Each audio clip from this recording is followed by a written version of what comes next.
Hello everyone, welcome to my YouTube channel. So this is my first video. I've started with the brief introduction of mine, and I am a CA Soumya Jain, and I have cleared the CA final in November 2018 attempt, and I have cleared in the first attempt only. Currently I am working in the ENY, which is one of the big four organization. सो ये YouTube channel मैंने इसलिए start किया because daily ना मेरे पास queries आ रही थी कि दीदी आपने कैसे क्लियर किया, आपने फर्स्ट अटेम्प्ट में कैसे क्लियर किया इतने टफ कोर्स को, क्या मुझे सीए करना चाहिए 12th के बाद या नहीं, और भी बहुत सारी क्वेरीज थी. सो आई हैव थॉट कि क्यों नहीं मैं एक यूट्यूब चैनल बनाऊँ और आपकी हेल्प कर पाऊँ.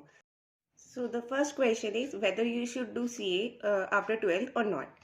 सो अगर आपकी percentage, if you are in commerce और आपकी परसेंटेज 90 अबव आती है, then you will opt for the CA, no issue. But you have to be very serious for this course. You have to just put in your efforts for this course. This course is not about if you are reading for the 6 or 7 hours and then you can clear the CA. No, तो ये आपके लिए course नहीं है. So basically आपकी percentage है 90 से above आए या 33 या 34 किनारे पे पास हो रहे हो, उससे कोई मैटर नहीं करता.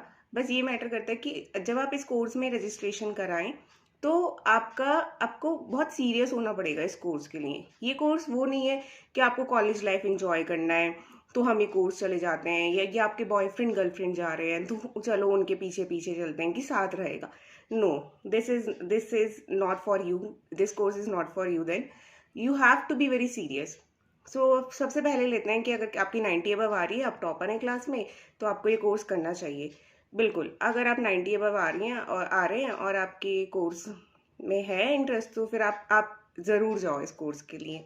But if you are getting, मेरे पास जो मेन क्वेश्चंस आ रहे हैं वो ये आ रहे हैं कि मैं एक एवरेज स्टूडेंट हूँ, क्या मुझे कोर्स करना चाहिए या नहीं, मेरी 50-60% आती है. तो if you are serious for this course, और अगर आप पढ़ सकते हैं, क्योंकि इस कोर्स में पढ़ाई बहुत है, you have to put your efforts for this course.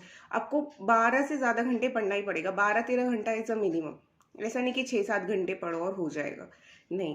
आपको 12-13 घंटा कम से कम इसमें देना पड़ेगा. उसके बाद ही आपको लगेगा कि हाँ ठीक है, बिकॉज कोर्स ही इतना ज़्यादा है. तो ठीक है, एक एवरेज स्टूडेंट की बात लेते हैं. आपकी 50-60% आ रही है, तो हमें ये करना चाहिए कोर्स या नहीं करना चाहिए. तो मैं सबसे पहले एक क्वेश्चन पूछना चाहूँगी उन लोगों से जिनकी 50-60% आ रही है. क्या आप लोग ने 12th में अच्छे से पढ़ाई करी है? अगर आपने करी होती पक्का तो आप 90 क्रॉस कर जाते. और जिन लोगों ने करी है ना, जिन लोगों की परसेंटेज 90 से अबव है, क्या उन लोगों ने पढ़ाई नहीं करी और उसके बाद उनके 90 अबव आ रहे हैं? ऐसा है, क्योंकि हो ही नहीं सकता.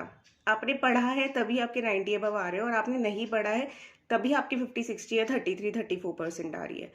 तो आपको अगर पढ़ने में आप सीरियस हो तो ही इस कोर्स के लिए जाओ, अदरवाइज आप टाइम वेस्ट मत करो.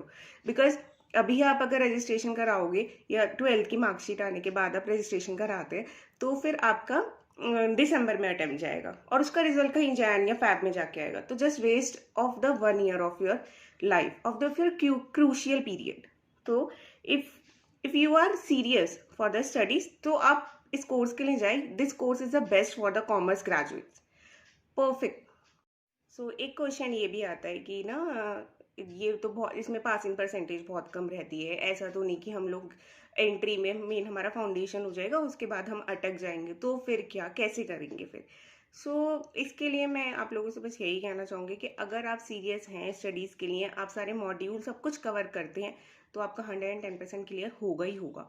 बट अगर आप ऐसे ही टाइम पास के लिए दे रहे हैं कि यार चलो ठीक है एक बार सीए में ट्राई करके देखते हैं, हो गया तो हो गया, नहीं तो नहीं सही, और ऑप्शन तो हमारे पास हैं, तो नहीं होगा. सीरियसली मैं अपने एक्सपीरियंस से कह रही हूँ कि अगर आपने अपना सोल नहीं दिया इस कोर्स को, तो फिर ये कोर्स कुछ नहीं देगा आप लोगों को. सीरियसली बोल रही हूँ. तो you have to be very serious, और इस टाइम आपको चूज करना बहुत इंपॉर्टेंट है कि आपको इस कोर्स को अपना टाइम देना है या नहीं. अभी मेरे पास और भी डाउट्स आते हैं कि ये कोर्स क्या है, व्हाट इज़ दिस कोर्स, और क्या रिक्वायरमेंट्स हैं, कितने साल का है, कितने लेवल्स होते हैं, कैसे कैसे कहाँ से कोचिंग्स लेनी होती है. सो ऐसे बहुत सारे क्वेश्चंस हैं जो मैं नेक्स्ट वीडियोस में ना ये पिक करूँगी एक एक करके कि क्वेश्चन कौन से आपके आ रहे हैं. अगर आपको और भी कोई क्वेश्चन लगता है जो मैंने पिक नहीं किया है, तो आप मेरे को ना कमेंट सेक्शन में कमेंट सेक्शन में देना, सो डैट मैं उन क्वेश्चंस के पर भी वीडियो बना पाऊँ और आपकी हेल्प कर पाऊँ. और भी बहुत सारे क्वेश्चंस हो सकते हैं, मतलब मेरे पास जो आते हैं, जैसे हम कोचिंग लें या नहीं लें, जो ऑलरेडी सीए में एंट्री कर चुके हैं, हम कोचिंग करनी चाहिए या face to face coaching online लेनी चाहिए या फेस टू फेस लेनी चाहिए, सेल्फ स्टडी करनी चाहिए या कोचिंग में जाना चाहिए। और भी बहुत सारे हैं कि आर्टिकलशिप हमें बिग फोर से करनी चाहिए या मीडियोकर फर्म से करनी चाहिए। नाउ हम इस पे आते हैं कि अगर आपने साइंस ली है 11th-12th में, तो क्या आपको सीए के लिए जाना चाहिए? क्योंकि मेरे पास ये भी क्वेश्चन आ रहे हैं कि दीदी हमने ना 11th-12th में साइंस ली थी, तो क्या मेरे को सीए कोर्स करना चाहिए या नहीं। सो मेरा उनसे सबसे पहले एक क्वेश्चन है कि अगर आपको सीए करना था, तो आपने एटलीस्ट 9th-10th कुछ से तो सोचा होगा, ऐसा तो नहीं कि अभी सोचा है। अगर आपको सीए करना था तो आपने साइंस ही क्यों ली? बिकॉज आपके पास वो बैकग्राउंड, वो बेस ही नहीं होगा 11th और 12th का, मेन अकाउंट्स का और भी सब्जेक्ट्स का वो बेस ही नहीं होगा जो हमें सीए में आगे रिक्वायर्ड है। बिकॉज बहुत सारे चैप्टर्स में ओवरलैप करते हैं, मेनली फाउंडेशन में।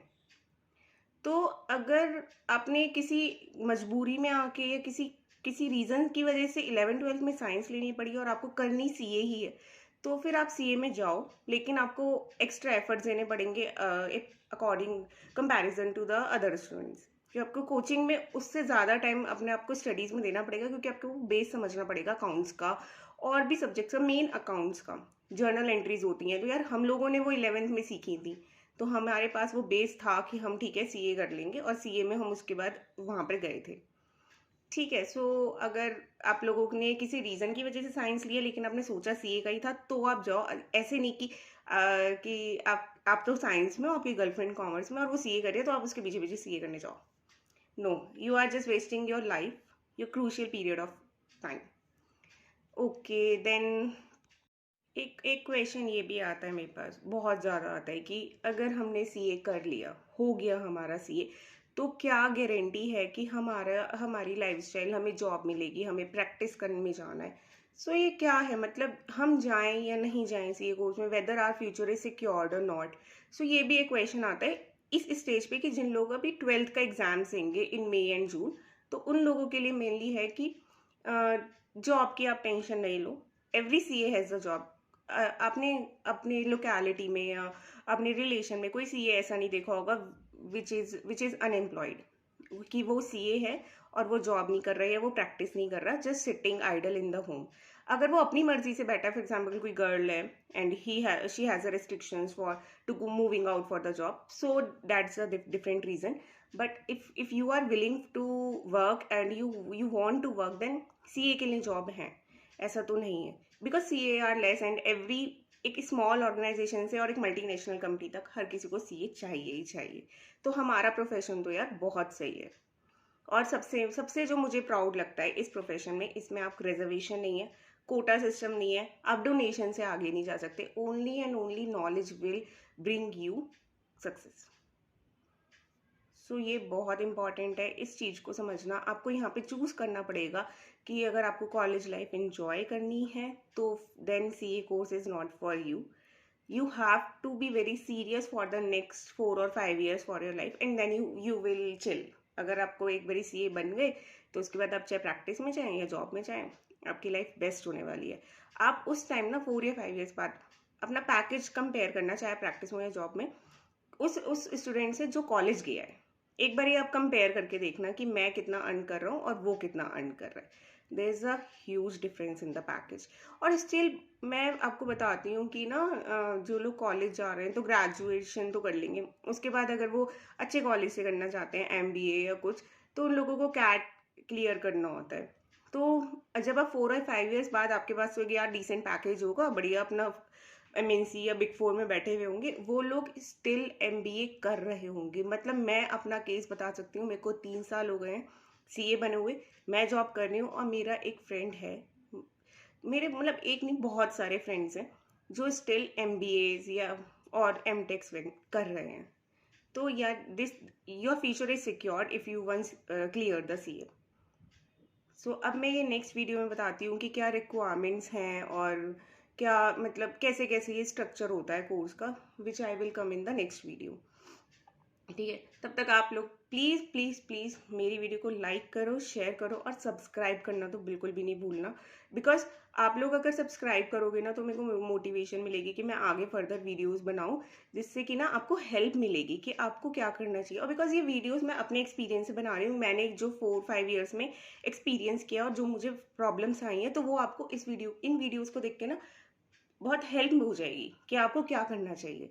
और मैं यार विदाउट एनी बायस दूंगी कि आपको ऑनलाइन जाना चाहिए कोचिंग के लिए, फेस टू फेस, ये सेल्फ स्टडी करनी चाहिए, because I am not teaching any subject.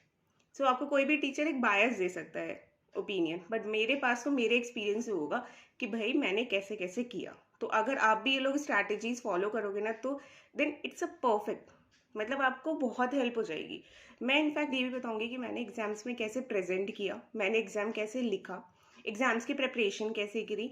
Apart from that ये भी बताऊंगी कि ना जैसे 1 डे की लीव मिलती है हमें फाइनल में और आईपीसीसी के एग्जाम्स में, तो फिर उस 1 डे में मैंने कैसे तैयारी करी, बिकॉज एक दिन में ना कोर्स कवर करना बहुत टिपिकल है। तो मैं वो भी आपको ना फर्दर वीडियोस में बताऊंगी, बट आप लोग पहले सब्सक्राइब करोगे मेरा चैनल, तभी मुझे मोटिवेशन मिलेगी गाइज कि मैं आगे फर्दर आपके लिए वीडियोस बनाऊँ। ठीक है, so take care, bye bye, and please please please subscribe my channel. Bye bye.